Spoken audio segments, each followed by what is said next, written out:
I'm so thrilled to bring you this particular topic today because one of the questions that get asked a lot on my coaching calls is women who understand when they're in their masculine energy and they're asking for quick, easy things they can do to boost their feminine energy. All men, all women, we have both masculine and feminine energy. They aren't tied to one particular gender. And it's on a spectrum. You can actually dial up your masculine energy or your feminine energy depending on how you use your mindset, actions, the different behaviors you engage in, how you use your energy. But here's the key. Masculine energy is attracted and polarized with feminine energy. Feminine energy is attracted to masculine and vice versa. If you're running a lot of masculine energy, you're going to repel a lot of masculine energy. So let's assume that we're talking about healthy masculine and healthy feminine, not toxic versions of these energies, but really attracting a great guy who's in his healthy masculine energy. What are some ways in which you can enhance your own feminine energy? Well, I've put out several pieces of content on this particular topic, and then I've asked you, the audience, to say, what are your best practices for enhancing your own feminine energy? And the comments and the ideas and the strategies that have come in are amazing. And so today what we're doing is we have curated some of the best, most brilliant strategies around how to boost your feminine energy from you, our amazing community, so that we can spread the love and share those ideas for you right here in your life. What we've done is we put these particular strategies, there are 5 of them, into an acronym to make it easy to remember for how to boost your feminine energy. We're going to work with the word boost, B-O-O-S-T. And so let's go ahead and dive right on in and start with the first B. One of the big themes that came up was be loving to yourself. One of the ways to activate your own feminine energy is through creating a space in which you love yourself, you're kind to yourself, you're doing things that feel good to you. And so I've got a few particular strategies that women have posted in how they're actually being loving to themselves. And so this post comes from Freckles Roberts, and she writes, "Yep, I'm a weight loss coach and a life coach for women, and I teach them what I do. I feed myself breakfast first thing in the morning and then feed everyone else. It's unconventional, but it puts me in such a good mood, and then I can serve my son well. I'm a single mama, so this is very important. I fill my own bucket and sharpen my own saw, and then spend much of the rest of the day giving back to others, and it's beautiful." Personally, I love this one, and I try to help my wife with this one as well because she loves to cook. She'll have the kids eat and myself eat, and she won't eat. And some days she needs to eat. Like her blood sugar is low, and I'm trying to help her say, babe, eat some food. Like, it's okay. We want to support you. Taking care of yourself first, filling up your cup while it's not always easy, is a great way for you to put yourself in the vibration of loving yourself to amplify your feminine energy. Here's another example of giving yourself something that you need so you can be at your best. This is Ellen Cove, and she writes, "There's a lot of truth in the old adage, beauty sleep. Getting enough rest and sleep is essential for women." So let me ask you a question. What time did you go to bed last night? Are you giving yourself enough sleep? Taking care of yourself, giving yourself sleep is a great form of self-love. And I'm going to share with you one more practice that was submitted, and I love this one, on be loving to yourself to amplify your feminine energy. And it was submitted by Linda Geiger. And Linda writes this: "Falling in love with me. This takes some practice, but I step back, look at myself in the mirror, eyes, yes, but also my whole self, and say my name, or hello, beautiful.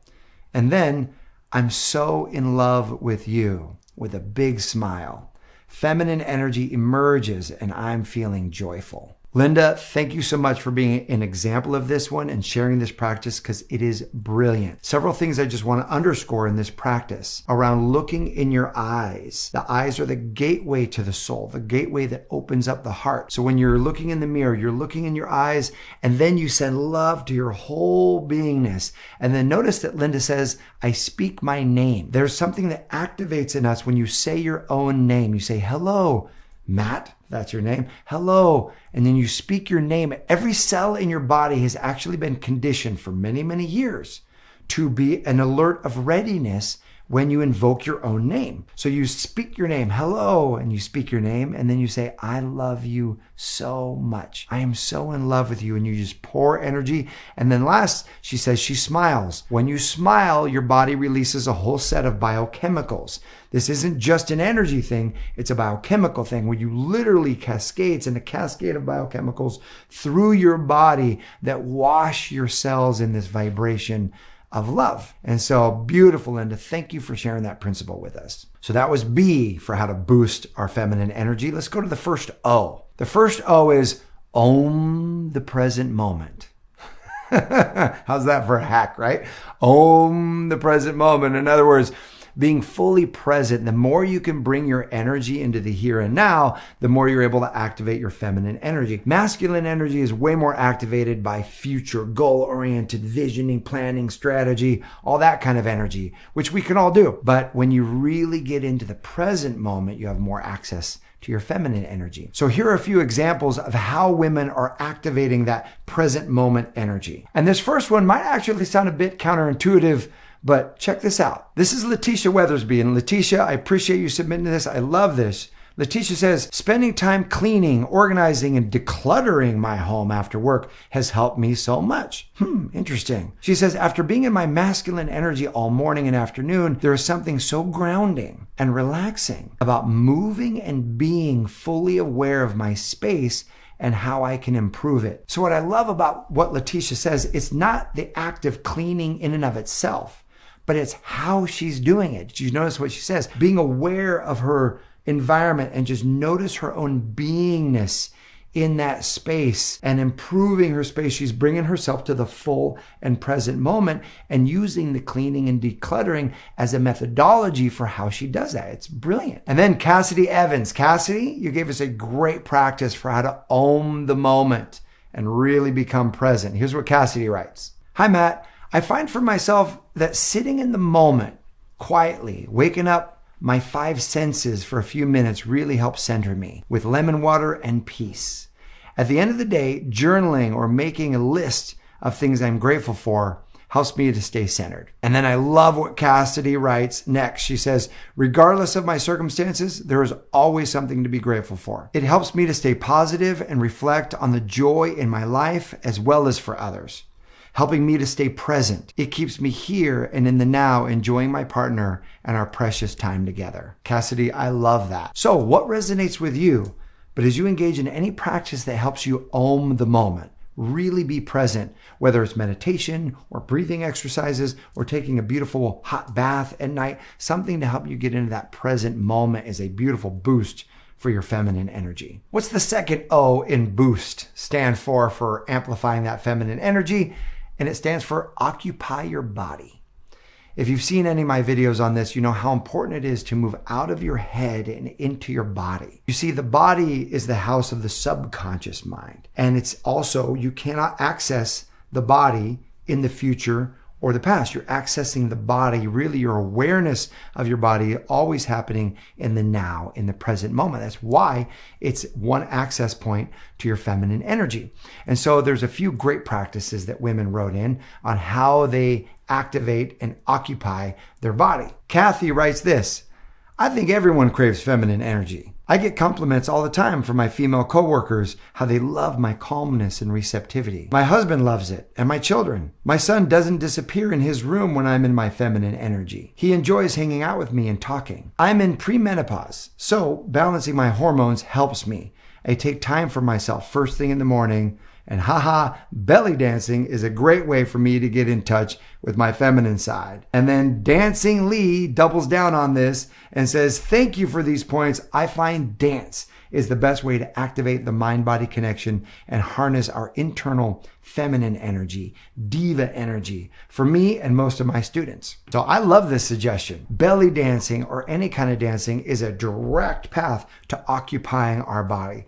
And it's fun. It's life-giving. The question is, when was the last time you danced? Maybe you're the person who goes to dance classes. Maybe you're the person who loves the aerobics classes and you dance in there. Maybe you're the person who takes professional classes. Maybe you're the person who dances naked in their living room all by herself with the music cranked. But whatever it is, if you have not danced in a while, and you want to amplify that feminine energy, what would that feel like to just crank up some amazing music and let your body move and using your mind to drop down and feel and occupy your whole body? Now, there's another tip in terms of occupying your body that got submitted that I want to share with you. And this comes from Nicole Watkins.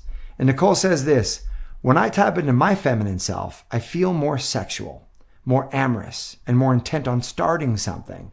For me, I literally think about flipping a switch. My papers are set aside on my desk for the day. I've had a shower, and while showering, and here's what she writes, this is what I want you to hear, I visualize rinsing the cares of the day in preparation to be wholly present with my husband. When I take this time, I rarely need to get out of my head because I've taken that time to do that beforehand. In my mind, I'm ready to fully give and to fully receive. And so whether you're getting yourself ready to get it on with your man, or whether you just want to get into your body using the shower, what a great tool, where in the shower, you imagine the water washing all the cares of the day away, all the stresses of the day down the drain, all of the energy that you don't want to carry anymore. It washes away, and you allow yourself to feel the water on your body, feel the caressing of the soap on your body, washing that off. Great way to get out of the head and occupy the body. Now let's talk about S in boosting your feminine energy. And this was one that came from you as the community. I don't talk a whole lot about this one, but I loved the doubling down on this one that I saw in many comments. And the word is soft. Soft. Bring a softness to the feminine energy. And Carrie Champagne describes it this way: love this whole topic. Thank you. I would add the word soft. Wearing soft colors, speaking in a kind, soft tone, keeping soft skin. The list can continue. So when you think about soft, what are the elements of soft that really resonate with you, that help draw out that feminine energy? I want to highlight one more energy of softness that comes up a lot, and that is the energy of surrendering or releasing control. Doesn't control in and of itself kind of have this like grip energy, this hardness to it? It's like you're controlling the results, versus this ease and flow energy has a softness to it. And so there was a story actually submitted about this energy of soft and flow and ease that I thought you would love and find totally inspiring. And so let's check it out. This is submitted by May Flower Always. May, thank you for submitting this. And here's what she writes: I find just being soft and warm and accepting is something that men crave. My guy and I, he was concerned about whether we should date because we work in the same office. We've been friends for a while. He has started to flirt. Nothing over the top. One day he came in close and put his arm around me. I accepted him in my arms, and I didn't worry about when a hug is too long. I just held him to me like we had all the time in the world. And there was a moment where I felt him drop into me a little. I felt him surrender and just be there with me. Just then, he let out a quiet sigh, as if he finally put down whatever worries he had. It wasn't long after that we kissed for the first time. We've had a wonderful relationship. Don't rush, not into sex, not into getting a guy. Relax and be present and trust that with the right man, things will evolve. Make peace that the wrong men are meant to leave to clear a path for the right one. No need to stress. Embody warmth, centeredness, peace. I love that message, which is this trusting energy, this flow energy, which has a softness to it, doesn't it? When you're not trying to control it or force it, you're allowing it to flow, and it comes with this trusting enough to allow the flow. To me, that in and of itself is softness, knowing that the right guy, things are going to work out. You don't have to force it. You don't have to control it. And so what is the T in boost? This was another fascinating one that really was mentioned several times, came from the community, and it is tap into your creativity. Tap into your creativity. In other words, what's seeking to be born in you? What's seeking to come through you in terms of your creative energy? It might be something you're doing with work. It might be artwork. It might be beautification. It might be cooking. It might be decorating. In other words, that creative energy that's seeking to express can be a conduit for your feminine energy. And Moira Scarlett describes it this way. She goes, one great way to fill yourself with feminine energy is to tap into your inner creativity. This can mean adding a bit of spice to your life, like taking a detour after work and enjoy the view of the sky, adding some decorations at home, plating your meals, and even engaging on activities that bring out your inner artist. You don't have to be a good artist or designer. The main point is art is a form of self-expression, and that self-expression is a gateway to your feminine energy. So I just want to acknowledge and celebrate the wisdom and the brilliance and the love that's poured through these comments. I heard someone even write in, she goes, my favorite thing about these videos are the comments below. You can learn so much from these amazing women. So if you've ever commented on these videos, I just want to send you a big shout out and lots of love. And so my question for you in this video is for you personally. What are the practices that help you amplify your feminine energy that feel the best to you? Go ahead and post those in the comment section below. I appreciate you. Here's to your amazing, expansive love life. Thanks so much for watching. I'll see you soon.